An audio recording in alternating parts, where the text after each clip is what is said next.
We've been waiting for Leslie Bocskor to join us all day. Leslie is going to be speaking on the policy changes that are upon us in 2021. Leslie, are you available? I am. Can you hear me? Oh, can hear you and see you just fine, sir. Yay! So, wow, we are in for some changes. At Canna World, we're all about accessibility. How it happens, we stay away from the politics of it all. We're just totally 100% focused on accessibility so we can make sure that this wonderful ancient botanic is restored. And I'd love to have you talk about what's going on.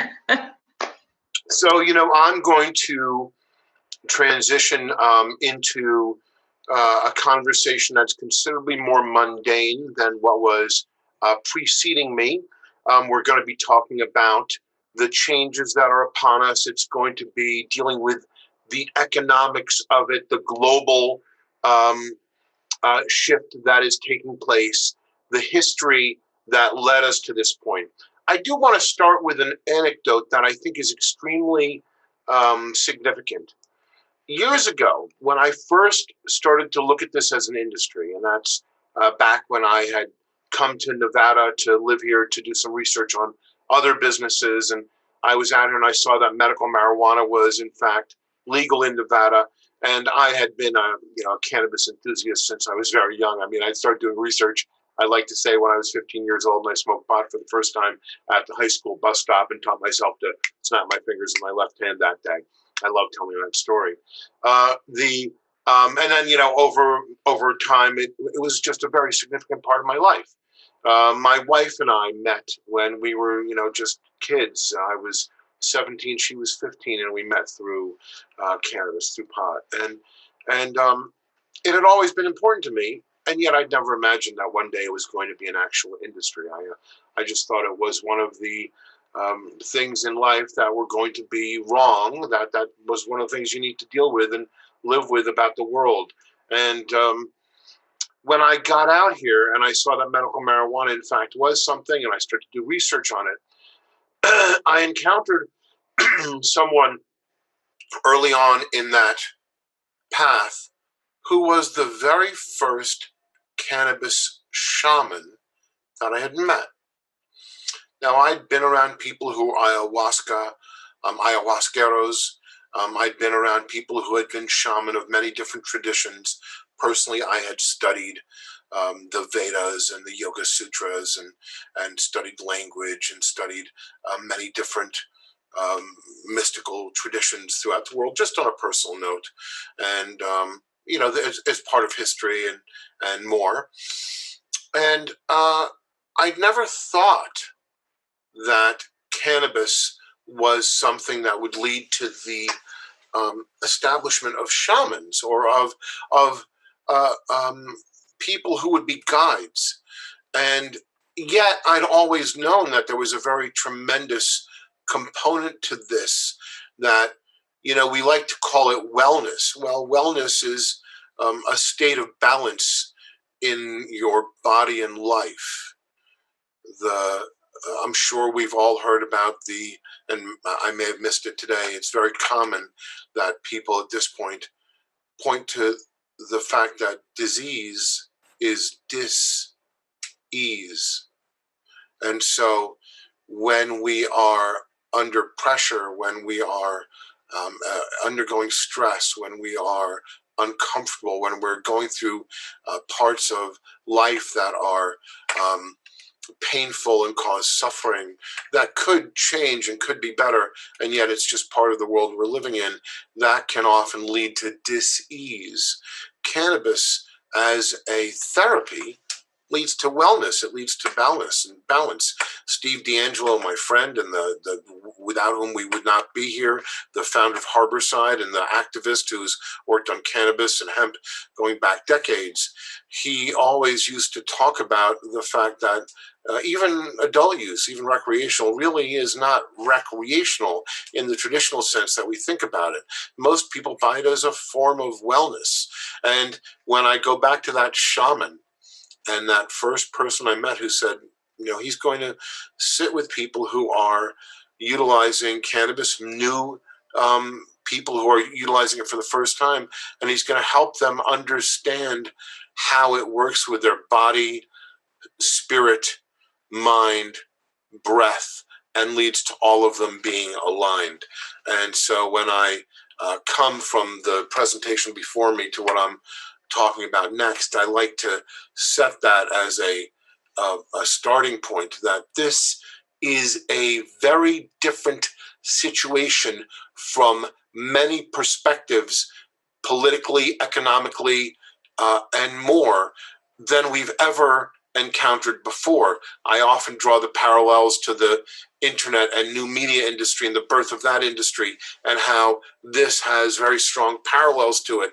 And yet there was not this component of wellness, of health, and of harm reduction the same way we're seeing with the establishment of cannabis as a legal, as a regulated, as a part of our culture on a global basis, which is where we are right at the birth of and the dawn of that happening. So with that, I'm going to transition into a little bit of history so that everybody who is watching and who does get to see this can understand to a certain extent where we've been, because where we've been helps us understand where we are, and it also helps us point to where we're going, because you can start to see the entire trajectory with greater clarity. And so a little bit of history. The cannabis was a big part of culture and of human culture for thousands of years, up until the Marijuana Tax Act of 1937, which led to the beginning of prohibition of cannabis and hemp. That really hit its peak in 1961 with the Single Convention Treaty on Narcotic Drugs, that effectively made cannabis and hemp illegal globally in any form, under penalty at the United Nations of violating an international UN treaty that would have effects like no longer a country that violated it would have challenges perhaps with accessing the International Monetary Fund, with any type of benefits that were being given to it through the World Bank if they were violating that treaty. The consequences could be substantial. So essentially everybody around the world stopped allowing any form of hemp or cannabis industries to exist in any way. Even in countries like India, with its billion people, where cannabis was a huge part of their herbal pharmacopoeia going back thousands of years, part of Ayurvedic medicine. And even after it was made illegal, the carts that would go around from household to household in villages and towns and cities that would have all of the different herbs and medicines that were part of their Ayurvedic approach to wellness would still have cannabis essentially in a black market on the bottom. And I'm told, and I've studied, that if you'd asked for it, it was still available, even though it was illegal. And so I bring that up because from the time that the Tax Act was passed to the pinnacle of its reach through the Single Convention Treaty was just about 24 years. Coincidentally, California made medical marijuana legal just about 24 years ago, 1996. So it's a similar time frame to what led to the complete prohibition internationally, to now what we're seeing as the beginning of the end of prohibition, starting with really California's medical marijuana industry, which, I mean, there were many other steps along the way, Oregon, Louisiana, and others, but that was a huge component of it. And then now we're here at 2021, and we're all taking some deep breaths. We've been preparing for what's coming for a long time. And we now have within sight the federal descheduling of cannabis, with it being regulated like alcohol and tobacco. And then, in all likelihood, there will be a follow-up that leads to that becoming an international precedent. Canada, Uruguay have already made it legal. Mexico is about to. And candidly, I believe the United States is about to. And so, in the same way that the U.S. led the way to prohibition internationally, we're going to be part of solving the problem we created. Now, to give further historical level set that helps us understand what's going on, because this is a global economic environment, and the global economic environment affects this.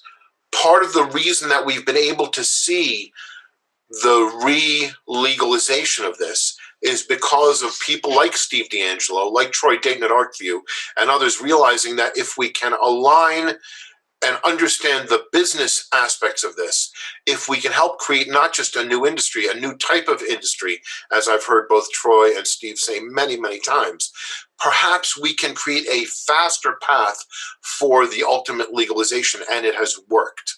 So to give some further level set, let's go back in time again to 1937 and the years that followed. While the plastic industry, the paper industry, the textile industry and fiber industry that goes along with it, the supplement and nutraceutical industries, the pharmaceutical industry, and the alcohol-based beverage industries have grown and thrived since the beginning of prohibition of cannabis, hemp and cannabis were relegated to the penalty box, so to speak. They were taken off the table. No innovation, no development, no technology, no real legal marketing. Cannabis found a path to still being part of the people just wanted it too much, and the black market thrived. Hemp, however, was taken out of the mix because it wasn't as interesting. It wasn't as compelling on an individual basis.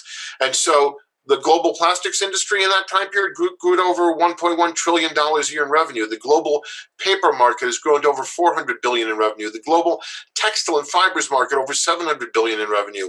The average U.S. consumer, as I often say, uses 700 pounds of paper per year individually. And hemp, which is by far the best source of paper in the world, far better than wood fiber pulp, has been relegated to not being used for that at all. No development, no technology, no innovation until now. The nutraceutical and supplement industry, $400 billion a year. The global pharmaceutical market, $1.2, $1.3 trillion a year. And it's anticipated that the global alcohol beverage market by 2026 is going to be nearly $2 trillion. 1.9 trillion is what's expected by 2026. And so that's been, again, part of the history. While all those industries have grown, hemp, cannabis, which are huge alternatives to the existing sources and feedstocks for all of those industries, have been relegated to being illegal until now. And so we recently saw, I think it was Forbes had an article that said marijuana is replacing alcoholic beverages for nearly half of cannabis consumers during the pandemic. I don't anticipate wine going away, spirits going away, beer going away. They've been part of human culture for thousands of years, like cannabis has. I do, however, anticipate a balancing. Alcohol is toxic, hence it being called an intoxicant. Cannabis is non-toxic. It may be an inebriant, it may be psychoactive. It, however, does not have the same poisonous effect on the human body that alcohol does. So we will see a rebalancing once again of people utilizing cannabis rather than alcohol over and over and over again internationally. And so some portion of that $1.92 trillion, whether it's half, a quarter, a tenth, three quarters, it's going to be an enormous number. And where it's going to grow from here is going to be meteoric in its rise. In the U.S. alone, it's anticipated that $254 billion of alcohol will be consumed in 2021. So while we've seen all of these industries, alcohol, tobacco, I didn't even touch on that, paper, fiber, plastics, nutraceuticals and supplements, pharmaceuticals, have been utilizing all of these other things and developing, trillions of dollars have gone into innovation. Hemp and cannabis have gotten nearly zero until now. And now with the beginning of innovation starting to spur the use of these, we're going to see incredible effects. To once again give some data points that I think are extremely significant. The size of the medical and adult use cannabis market in 2019 was $10.6 billion, $18 billion in 2020, and expected to be $30 billion in 2022. The economic impact of the industry in the United States in 2019 was $37 billion versus 2020 expected to be $63 billion and breaking $100 billion by 2022. That's full-time employment. Americans, seeing the economic impact of this, have grown from 165,000 in 2019 to over 240,000 in 2020 and expected to grow to nearly 400,000 by 2022. That's without federal action. And we believe, I believe, and many of the people that I work with, that we once again are in sight of the establishment of cannabis being regulated like alcohol and tobacco. I wouldn't be surprised if it was one of the major initiatives of the incoming administration in its first 100 days. Now, with descheduling, what will the future numbers look like? Well, let me once again give a sort of a level set on a couple of things that help us understand the arc of history and the economics that have affected so many things in our lives. The global GDP in 2000 was $10 trillion. The global GDP in 2019 was $142 trillion. 1,400% growth in those 19 years. Publicly traded companies in the year 2000, in the new media and internet, the birth of a new industry, year 2000, total value 1996, maybe $500 million. $500 million market cap. Total of all internet new media companies. By the year 2000, just the top 280 publicly traded internet new media companies were worth $2.9 trillion, year $2000. Once again, that's when the global economy was $10 trillion. The global economy was $10 trillion. The total value of publicly traded companies was 30% of the global economy. Think about that for a minute. Now, does that mean that we could see the cannabis and hemp industry be 30% of the global economy in terms of market cap? $70 trillion in public market value of cannabis and hemp companies? I don't have a crystal ball, and I'd say that sounds pretty far-fetched. I guess it's possible, but it sounds pretty far-fetched to me. What I do see is that a significant fraction of that is completely reasonable. But a fraction of that, you're still talking about $5 trillion, $7 trillion in market cap of publicly traded companies that are just in the billions right now, total of all the companies combined in the whole world. I mean, it's just the growth that we're about to see and the establishment of economic control to direct capital through this industry is unlike anything we have ever seen in history before. Let me repeat that. The wealth created and the ability to control and direct capital through the creation of wealth and the creation of jobs and the funneling of economics of capital through the creation of hemp and cannabis industries will be unlike anything that has ever happened before. That's very significant. Just checking if there are any. Okay, no points. No chat messages. Now, natural question is, well, Leslie, what if? What if it doesn't advance federally or internationally? Well, even if, a friend of mine who I'll reference again in a little while, Joe Bresney, who without which we would not have cannabis legal in Nevada and probably we wouldn't be where we are in the United States. He always has said to me, you can always count on a politician to do the right thing when you've removed all other choices. And he used to say, we have to be in the business of removing choices. Well, I think we've been doing that. And I think that it's hard to imagine a world where cannabis will remain illegal federally in the United States. But let's just say it does. Well, with New Jersey legalizing, we're going to see legal adult use cannabis reach more people than it did in California, in its immediate vicinity, in a smaller geographic region than the entire state of California. The population of New York is 19.5 million approximately, 9 million in New Jersey, 13 million in Pennsylvania, 1 million in Delaware, 6.5 in Maryland. Just those alone are 49 million people versus the total of 39 million in California. That's 88 million people just in those two regions. That's over 25% of the United States just in those markets. Then when you look at South Dakota, Arizona, Montana having voted on it, the likelihood of New York, Ohio, Pennsylvania, Florida establishing legal markets, and perhaps someday, maybe even Texas looking at a legal market.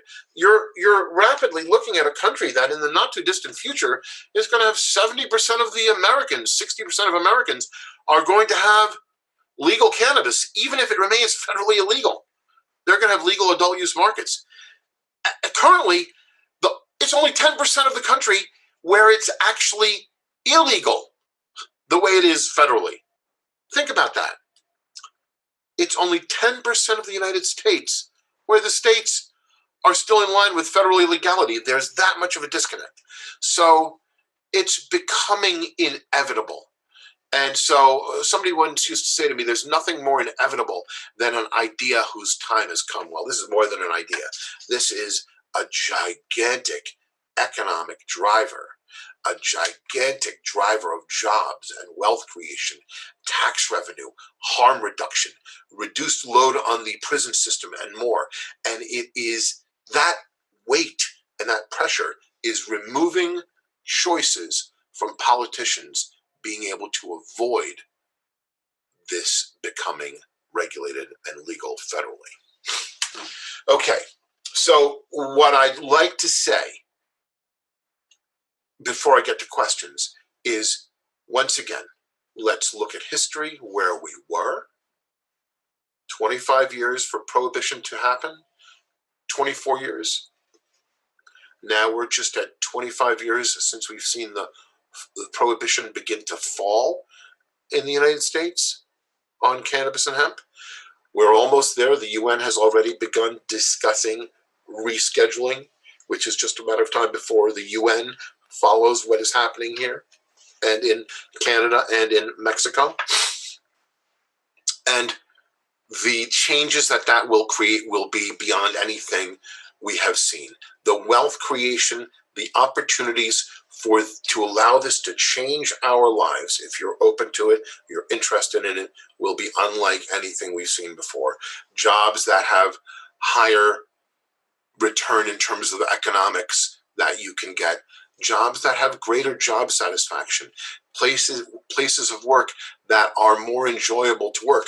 I like to point out that I have never in my entire life seen as many people happy when a new state legalizes for years as the customers and employees in most of the stores in every market. Never. This is absolutely a phenomenon that is unique in the history of mankind. And if we understand all of these forces and where it's driving to, it's just, we're all lucky to be here and to participate in this and to be part of this. I, for one, do not have a single day go by where I am not grateful and where I do not feel gratitude for being able to work in this industry and with so many of the people that I've met and so many of the projects that I work on every day, every day. Now, with that gratitude, I'd like to transition. Denise, thank you so much for doing this. I thank you so much for Jessica, everyone who's worked on this. There were some questions that came in that Denise wanted me to answer. There was I think 5 of them that we got. If there's any more, Denise, please let me know. I'll look at my chat window if there's anything else. So the first question was there a specific catalyst that enticed me to become the CEO of a public company now as opposed to before? And the answer, my plan all along has been to look at the public markets. That's my, to hammer everything's a nail. My background has been in investment banking professionally for decades. And so, of course, I have looked at the public markets as a great source of capital, as a great source of liquidity, as a path for entrepreneurs, investors, and other participants in these businesses to ultimately see returns that could be extremely gratifying and could provide real value. And so it's been my plan all along. I've been accumulating assets and relationships with businesses for many years. With the anticipation of some of those assets, some of those businesses getting access to the public markets. And so when the opportunity for a company that I had been advising since it was initially formed, because I started advising Indoor Harvest when it was first incorporated and the initial operators of that, and I've been involved in it every step of the way. So when I saw a company that had a background with all of the challenges it may have faced, I was familiar with them, that I could get involved in and then I could start working with. It was, it was a layup. It was a very easy decision to make. So the timing, the opportunity were right, and I took the critical step to get involved. So that answers that. The second question, how can cannabis brands hold firm and stay in consumers' minds? That is a extremely timely and excellent question. Why is that? Well, just like many new industries, entrepreneurs are creative forces of nature. They come up with ideas, some of them good, some of them bad, some of them terrible, some of them brilliant. But whether they're good, bad, brilliant, or terrible, the energy they bring to them to get them out there, their sheer force of will and their tenacity and their stick-to-itiveness often propel them into success, even if the idea was not great, and even if their execution isn't that great sometimes. Why does that matter? There isn't a lot of time spent in new industries thinking about things like, who's my consumer today? Who's my consumer tomorrow? Who's going to be the consumer, the buyer of my product or service in 1, 2, 3, 4, 5 years and more? What are my customers' spending habits? What are the need states that drive their decision making? How can I create brands that will prepare 1 year, 2 years, 5 years out and more to fill those target markets? The answer to the question that's being asked is actually pretty simple. Start using all of the tools that have been developed to answer the above questions for your cannabis brands, and you will be leading the industry for now. How can cannabis brands hold firm and stay in consumers' minds?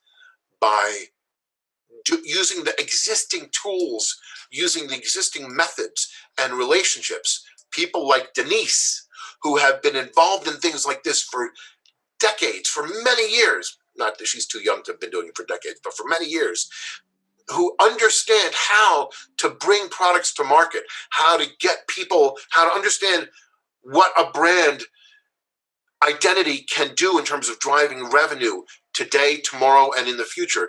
That's the key. And so we're very lucky because cannabis is one of the only industries that's been considered essential during the pandemic, that had an existing gigantic market, $40 billion in 2010 in black market, bigger than all professional sports in the United States, bigger than the NBA, the NHL, the Major League Baseball, and NFL in 2010 combined. And a dear friend who passed away many years ago, Harvey Rosenberg, Dr. Gizmo, brilliant marketer, he often said, the key to success is if you should be so lucky as to find a pre-existing, poorly served market and just serve it adequately, you're going to succeed. Well, there's no doubt that there's a pre-existing, massive, poorly served market. And now if we can just do it adequately, we should do well. And so the answer again, use the tools and methodologies and relationships that have existed for marketing and branding that we've developed over decades, and just apply them to cannabis and start being more proactive in how you think about it, and you'll do very well. Third question, considering the still inconsistent regulatory formats between countries, what is the best way for vertically integrated cannabis producers to getting into large distribution channels or engage with seamless trade with other nations? That's complicated, and that unfortunately does not have a simple answer like the previous question. The best answer is to work with my team. That's the best answer. How do you navigate those things? Work with us. The second best answer is to find people with the combined knowledge of the ever-changing regulatory markets, domestically, nationally to locally, internationally. Work with them, understanding how the changing in regulatory and development of regulations changes how you do business in multiple jurisdictions as it evolves. To anticipate and prepare for the changes that are constantly coming is the only solution. It's not easy. It's very hard. There's now as many positives as there are to the industry. There are some enormous challenges, and this is one of them. For example, Nevada first made medical marijuana legal in 2000, even if it was only a halfway step. In 2013, finally, Q2, SB 347 passes in Nevada, and it creates the basis for a real medical industry. 2013, Q4, key people, and I'm thinking of the person I mentioned earlier, Joe Bresney, started working on a ballot initiative for adult use, and that really charted a path for the industry in Nevada that was critical. And if you weren't aware of it, you were going to be reacting, not being proactive. 2014, regulations are adopted. 2015, major overhaul to the existing medical marijuana regulations. 2016, adult use passes on a ballot initiative. 2017, major changes to the medical marijuana and the beginning of adult use in Nevada, and more. Every year, it's changing. And then there's local regulations that change and are different everywhere. And so every quarter, sometimes every month, these things are changing and evolving, and operators in those jurisdictions need to adapt to the changes of significance, and not only adapt to them, they need to be able to see them coming and prepare for them prior to them happening and anticipate it, so they can, as the great one Wayne Gretzky has often said, you play to where the puck's going, not where it is or where it's been. And that's critical. If you're in the cannabis business, regulatory compliance is the key to sustainability. And this is a major differentiator when compared to any other industry. Until we can see the artifacts of prohibition, and I'd like to give a hat tip to my friend Rick Cusick, who was the former associate editor of High Times, who also is the author of a book called Reefer Dadness. He's just an amazing and wonderful human being. He coined the term artifacts of prohibition, which we're still dealing with all the time. That's why cannabis is treated like plutonium, why it's more highly regulated than opioids in most states. His key work helped get us here, and he was the one that coined that term. Until the artifacts of prohibition are in the rearview mirror, running any operation in this industry is going to be significantly different and more challenging as compared to any other. One of the other questions is going to talk about that as well, the next one.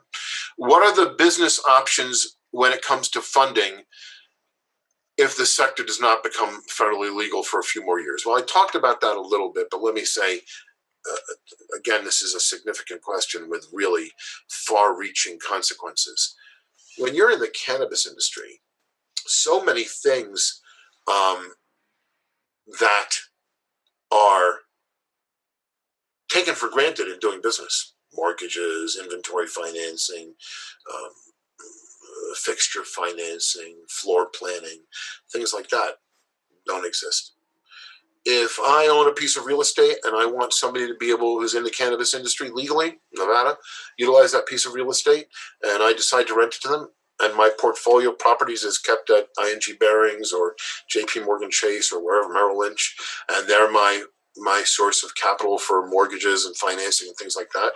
As soon as they find out that I have leased it to a business that's still federally illegal, they call my notes. Sometimes they'll kick my entire account out.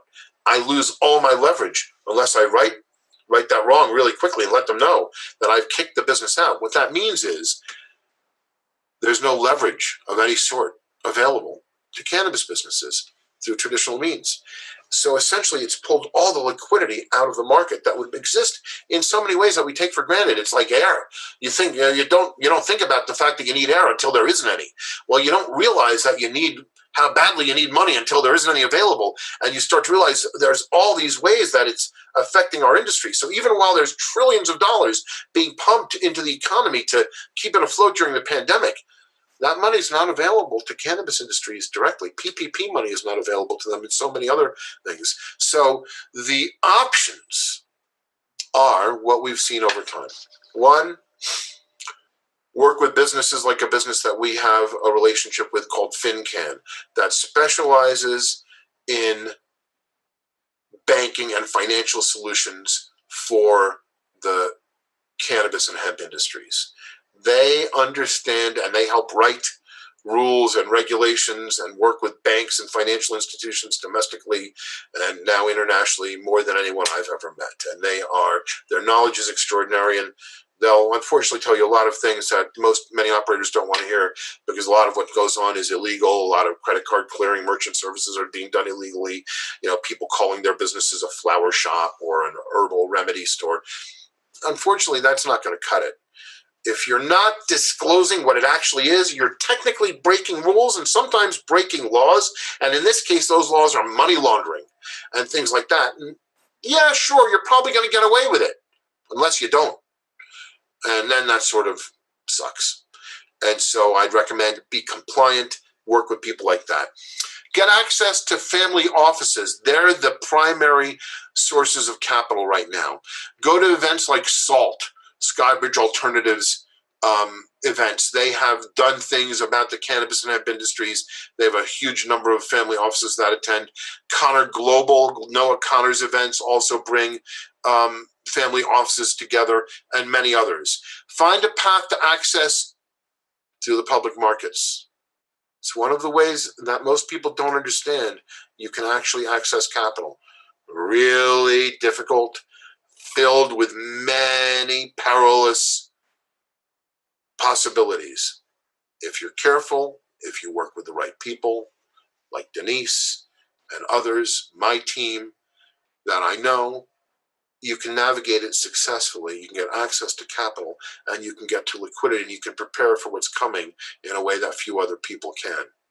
I would recommend that. And if you want to talk to me about this, you can reach out to my team, and we're happy to try to help people understand it. We deal with it all the time. We don't really have a lot of time, and we say no many, many, many more times than we say yes to working with people, but we're happy to always engage in conversation and refer people to people that might be able to help.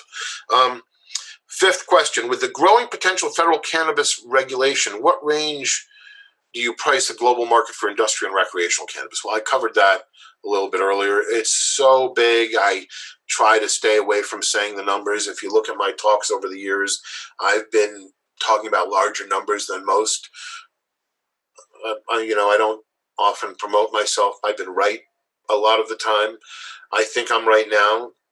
The numbers are enormous. You just have to look at the global alcohol industry, and that will tell you. Just for adult use cannabis, just for cannabis as in the adult use market, you're talking about a multi-trillion-dollar market globally in the next 5 years. And so, of alcohol and cannabis can chart a similar growth pattern much more quickly. Do I think it's going to be a $2 trillion market, adult use globally in 5 years? No. No, I don't. Do I think it might be in 20 years? Certainly. And do I think it could be bigger than that 20 years? Yes, I do. And then when you add hemp, you add plastics, fiber, and all those other things, it's just gigantic.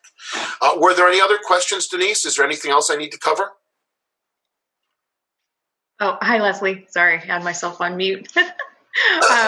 Yes, if there are many that are asking for an update on INQD. Well, the only industry that's more regulated than the cannabis industry is the securities industry in the United States. And this is not a format or forum where I could comment on it.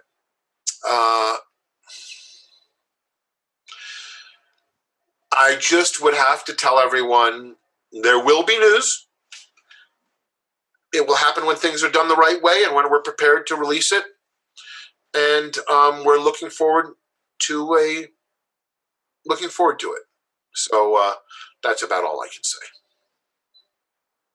And we appreciate that. We're all about compliance, and we fully understand and are aware, even from the public relations and media side of the industry, what can and cannot be said. So thank you for what you can provide as an update.